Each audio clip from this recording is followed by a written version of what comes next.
क्या परिभाषा है संधि की? क्या परिभाषा है जी? लिखिए परिभाषा, पहले टाइटल लिखिए संधि, लिखेंगे दो वर्णों के परस्पर मेल से, दो वर्णों कैसे लिखेंगे? ऐसे, दो वर्णों के परस्पर मेल से जो विकार, इस परिभाषा के ये चार मूल शब्द हैं। दो वर्णों के परस्पर मेल से जो विकार उत्पन्न होता है उसे संधि कहते हैं। दो वर्णों के परस्पर मेल से जो विकार उत्पन्न होता है उसे संधि कहते हैं। है मतलब बिंदी और पूर्ण विराम।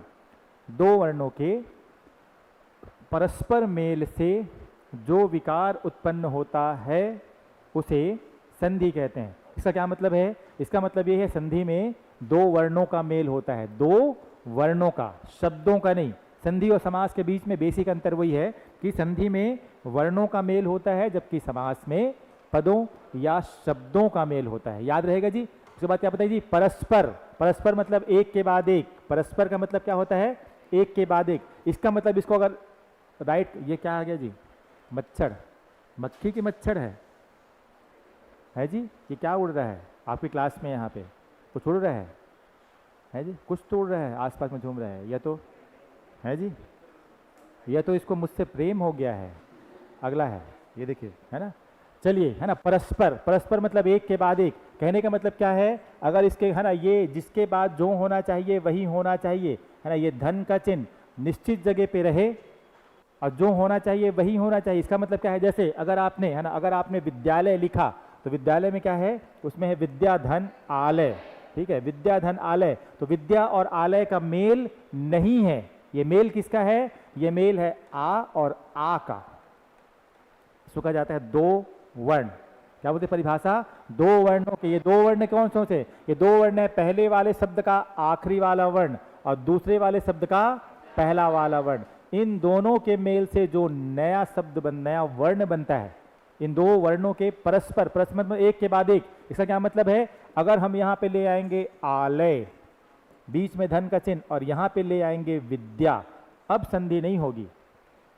ठीक है, अब संधि नहीं होगी, क्योंकि है ना, आलय और विद्या दोनों को, शब्द को बदल दिया। इसका मतलब है वो वर्ण बदल गए, आमने सामने कुछ और आ गया, तो अब वहां पे संधि नहीं होगी। ये याद रखना। परस्पर मतलब एक के बाद एक, परस्पर मतलब वन बाई वन, जिसके बाद जो तो वही, उसके बाद वो तो वही। कहने का मतलब ये याद रहेगा जी। दो वर्णों के परस्पर मेल मतलब जुड़ने से। विकार का मतलब होता है परिवर्तन। विकार का मतलब होता है परिवर्तन। दो वर्णों के परस्पर मेल से जो विकार उत्पन्न होता है उसे क्या कहते हैं? संधि कहते हैं। है जी, उसे क्या कहते हैं? संधि कहते हैं। आगे लिखेंगे, संधि संस्कृत भाषा का शब्द है। संधि संस्कृत भाषा का शब्द है। संधि संस्कृत भाषा का शब्द है। आगे लिखिए, पूर्ण के आगे एक वाक्य और लिखना गया। कौन सी भाषा बोला जी? संधि संस्कृत भाषा का शब्द है। पूर्ण विराम डालिए। पूर्ण विराम कैसे? आधा लकीर के ऊपर, आधा लकीर के नीचे। कौन सी भाषा का शब्द है?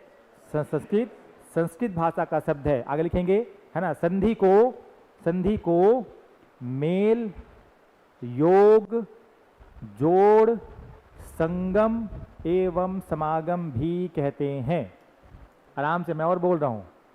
संधि को और क्या क्या बोलते हैं? संधि को मेल, योग, जोड़, संगम एवं समागम। ये पांच चीजें संधि को ही कहा जाता है। मेल, योग, जोड़, संगम एवं समागम भी कहते हैं। इतना पूरा लिख के रखिए। और चलिए एक बार पढ़ लीजिए उसको, है ना, गुनगुना के पढ़ लीजिए इसको। क्या क्या बात बताई? इसे कहते हैं संधि। दो वर्णों के परस्पर मेल से जो विकार उत्पन्न होता है उसे संधि कहते हैं।